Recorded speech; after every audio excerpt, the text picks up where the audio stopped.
What is up, everyone? Welcome to this podcast. Today, we are mapping the path to the Godhead, the path to the highest supreme illumination of the soul, which the middle path leads to this glorification of our existence. So today, I'm here with Kalki. We will be speaking about all sorts of information and knowledge and wisdom regarding the facets of knowledge that we can dive into. There's so much to be explored, and yeah, it's meant to be unveiled. So, Kalki, welcome, brother. How are you feeling today? Always a pleasure. I feel ethereal, to be honest. I feel like I'm stuck between realms and densities, and that's often the role of the shaman or the shamanist in this existence, the sorcerer, the witches, the brujos, the ajkis, the nahuals, all the different beings that are meant to be the bridge between worlds, which at the end of the day, the seen, the unseen, the masculine, the feminine, night and day, binary and non-binary, native, non-native, um, you know, hegemonic or non-hegemonic. If you look at the dichotomies of existence, the paradox of reality is that they coexist on a daily basis, even in this speech. In that sense, I'm using a hegemonic, hierarchical dominant tongue to express the realities of something that's been culturally appropriated by the very language I'm describing it with. But Mhm. there's an act of decolonization in using a tongue that's so pervasive across the planet and that we can actually use to better and empower ourselves in the process of reclaiming our lost identities. Yeah. Yeah, it's crazy how bounded you can be to language. Like one person can say one thing, throw off your complete energetic vibration of just how you're feeling, how you feel about yourself and everything like that.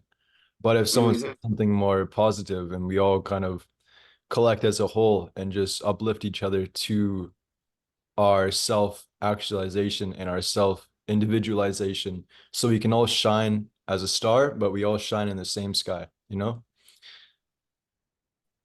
Exactly. See, and Yeah. what's very interesting about the traditional interpretation of the middle path or how to find a balance and harmony in Buddhism is that there's a lot of it, just like everything else. People love to criticize Christianity.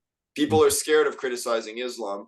People are often scared of criticizing Buddhism for similar reasons. They don't want to seem racist or stereotypical. But at the end of the day, when you're criticizing a particular mainstream movement that's a manifestation of a philosophy or a spiritual thought or a doctrine or a dogma or whatever the different categories we might define in this hegemonic language, this colonial language that we're using to try to describe realities of cultures that are completely foreign to that reality, paradoxically.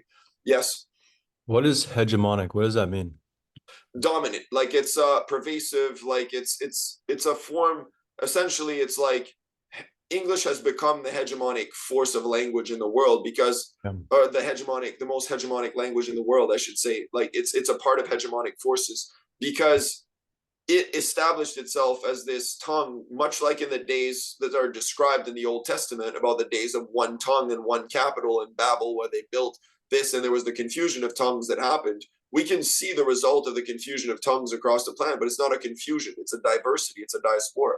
It's a non-religious perspective. It's a very indigenous perspective to consider that the balance there is that there was no confusion. There were just different cultures coexisting. But the Empire of Babylon, just like the Roman Empire, just like the US Empire, became so powerful, just like the British Empire, the Spanish Empire back then, the Dutch Empire, the colonial administrations of those evil empires.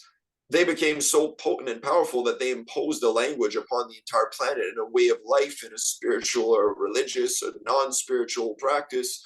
Um, they forced themselves onto this reality, which is the reason why we even have to be talking about finding a balance and harmony within a life, which is controlled by colonial oppressive forces. So hegemony, just hegemono, it's like mono is from single, right? Like a monad versus a triad. Mm. So I've always preferred a triad. I love the Trinity. I Yeah. love the idea of the triad. Mhm. I feel part of what the middle path encompasses is to study into all the different religions and see that they all lead back to yourself and lead back to what your true essence really is. So, say, for example, if someone is coming off from a very lost lifestyle and they've lost everything, they've hit rock bottom, where do they find the middle path and where do they seek for some sort of path back to that light that's within themselves? See, at the risk of sounding repetitive, to me, the easiest way to access that is through our creative imagination during the daytime, but at nighttime, that would translate into the dream realm. So the dream realm and then creative imagination should be one. we can find our supernatural selves. I know that we've talked about this before, but I feel like I can never actually express that enough or clearly enough to people, that we can find our supernatural selves on a daily basis in our dream realms. We Mm. can find that in our creative expressions through art, through poetry, through conversations, through friendships, through relationships, through significant and meaningful interactions with people or collaborations or workshops or lectures or Mm. conferences or movies or anything that we absorb or express, anything that we transmute or that we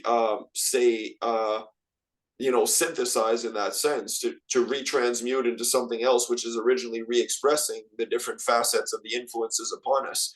That's actually what makes us individuals. That's what allows us to find that middle ground. But the middle ground in a world that's so full of polar, illusory oppositions is very difficult to find sometimes. And it's as simple as centering yourself, meditating for a second, and thinking, who am I? Yeah, it's so simple but so complex and veiled at the same time. Hmm. Mm-hmm.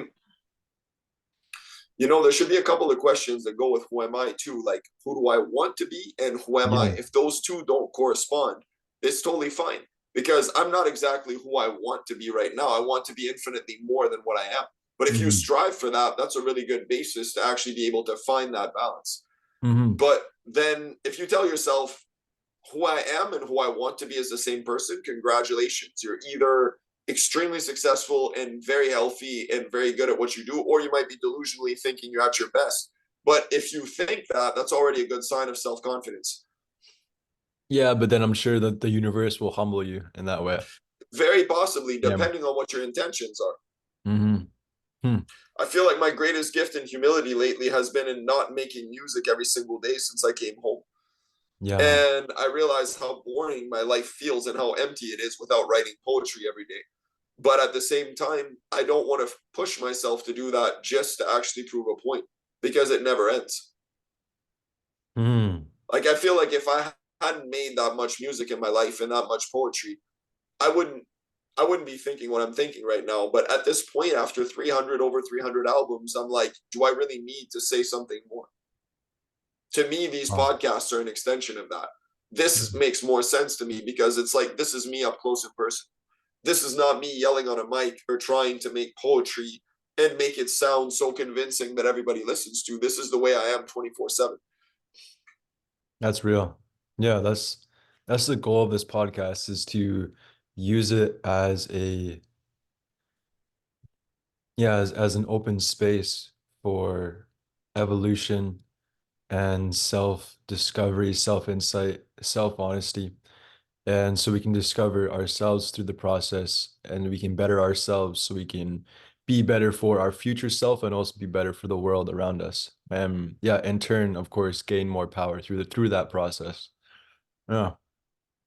Yeah, Wow. no, definitely. And power to me, I think it might have been Alan Watts who said that a long time ago. Sorry for quoting Oh, someone who's so famous already, but oh yeah. Yeah, nice. said something along. I think it was about a comment on the Tao Te Ching that was like, if you relinquish power, then you will find it. If you Yeah. give it up to others, you let go of power, then power will find you in the form that you're meant to have. But if you chase after anything, you might find it, but you might get possessed by that once you've coveted it, because it's like asteya parigraha, non-covetousness, non-possessiveness. Those two of the eight limbic yogic principle of Patanjali, they're very important because if you don't covet and you don't possess, then you're at a basis where you're not jealous of anyone, you're not envious of anyone, you're not trying to steal something or achieve something or gain something, you're not trying to own possessions, you don't even own the clothes on your back because you'd give them gladly to a person who needed them.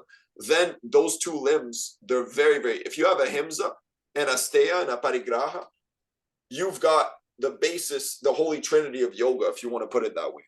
Hmm. So it's like going to the end, even though we aren't there yet in that sense, but we live in that end space and that end time of we could die at any second. We could have a heart attack at any second, anything can happen. So not to take life for granted whatsoever and still live free and unboundless in that way. Mm-hmm. Yeah. Yeah, and just living in like non-attachment, but still being able to focus and channel that energy. And yeah, then you just become a magnet, you know, you're a magnet to your highest desires and your highest dreams. Yeah, because we literally are that. We're a geomagnetic, biophysical, biochemical, genetic creation, an Hmm. amalgamation of all these ancient particles and whirling subatomic energy, balls. It's amazing. It's beauteous to think of what creation is and the form that it manifests in this collectively stabilized hallucination of consciousness that we have as an inverted optical projection that we see through our brain receptors and synapses and connections, neurons. But that's an illusion. It's an illusion which is beautiful. It's what they call the illusion of samsara or of Maya, but those are demonizations of the goddess. Those are actually great goddesses. Their illusion is like a woven, beautiful art tapestry, but at the end of the day, you still realize it's a movie. It's a depiction of a Hollywoodized reality. But in the myths and the spiritual traditions, they were much more complex. And at the end of the day, that's the freedom we have in our dreams. If we're not brainwashed by all these different corporations and these religions and these dogmas and politics, then we have the freedom to dream like youth do, like pure Hmm. beings do, like sacred beings do, to dream immortal and limitless dreams, which are revolutionary in so many senses and mythical and fantastic and fairycal. But we have to be able to reconnect with that youth self inside of us. We have to be able to connect with that creative self, with the warrior self, with the magician self, with the mesmer self, with the supernatural self that we don't believe exists because we live in a society that tells us it's not possible to be that it's an anomaly. But what if we're all anomalies if we all reject the system we are? Mm. Yeah, we're just avatars in this realm, and we're sleeping in a sense until we wake up to that our highest potential really does exist somewhere in the universe, and we can connect to that right here and right now. Since time really does not exist, time is just an illusion to distort and keep track of things, you know, in the physical realm. But time does not have to do with the soul. If we were to connect to our timeless self and streamline our connection from this avatar to the unlimited, then yeah, it's like a mirror reflecting off of each other. So yeah, speak more on that. I'm interested to hear, to go deeper on that. Well, time is very interesting because, like you said, it's not of the soul's essence. Time is the fourth dimension. Time is the beginning of non holographic space. Hmm. But the definition of time distorts based on the density levels you achieve past the dimension of time. So, time has been described by philosophers like Derrida, by mathematicians and astronomers, by a number of different polymaths from across the planet as being the fourth dimension, past space. So when we talk of space and time, those are the four first bases for the definition of reality. But since Yeah. time is a distortion in the pineal gland, and this has been proven in REM sleep to be a fact scientifically, even in the colonial world, then this distortion of time allows us to visit realms that are higher in density than time itself, which means we can visit timeless realms, which is exemplified by the fact that you can age in a dream, you can be trapped in a dream, you can die in a dream, you can be wounded, you can do supernatural things that defy logic, you can Mhm. feel what feels like an eternity in certain dreams and then suddenly wake up and have barely spent 2 or 3 seconds in real time having that dream. Mhm. So that is the ultimate proof of time's distortion and the non-linear nature of time. But time is what gives credence to matter in many senses, like it explains in the movie Lucy. Hmm. I feel once you connect more and more to your inner essence, you're able to distort time and use time as your as an advantage. You can actually use time for your betterment in a way. Like I really don't pay attention to like what time it is, what day it is, or anything like that. I'm just focused on the more metaphysical aspects that are attracting me to certain points in my life and how I can manipulate and flow in those ebbs, you know, those ebbs and flow of existence. I wouldn't say ebbs and flow of time because it's more just like existence is just like flowing as an ocean as a whole. And I'm waking up to, we are waking up to the realization that we are waves in this ocean, but we are the ocean within itself. And until we become that part, that's where our power lies, and the ability to control and yeah, change our destiny to whatever we wish it to be. Yeah. I agree entirely. To me, that's like mastering the seventh realm of the seven heavens, the archangelic pre-manifest destiny or self-manifesting destiny. To me, once you've mastered that, and hip hop, the art of poetry, the art of music is about self-manifesting destiny as well. Many musicians don't even intrinsically comprehend that, but they actually are still practicing a certain form of supernatural magic by doing it. Hmm. Wow. Hmm. Okay, honestly, I feel like that's a good place to end off the podcast today. In our next episode, I want to dive into talking about just magic in general, how this world is very, yeah, it's filled with magic, and we are magicians under the veil. So, of course, we will be able to tap into that. So, yeah, anything else that you want to add, Kalki? That sounds wonderful. I can't wait to do that because magic to me, it permeates everything in existence. Like you said, it's magic is undescribable. It's so complex. You could write an entire thesis on the subject. You know, there's been books and books and Mm. books, and I don't think there'll ever be enough written about magic. So please study that widely and do whatever you wish. And until next time, it's an absolute pleasure. Awesome. I bless the space. Thank you to everyone who tuned in. And yeah, I hope you enjoy the future episodes to come. We have a lot in plan. We have a lot in store for what we want to accomplish with this creation, this manifestation. So yeah, stay tuned to the process and I wish you all the best. Thank you. Likewise, always Thank an absolute pleasure.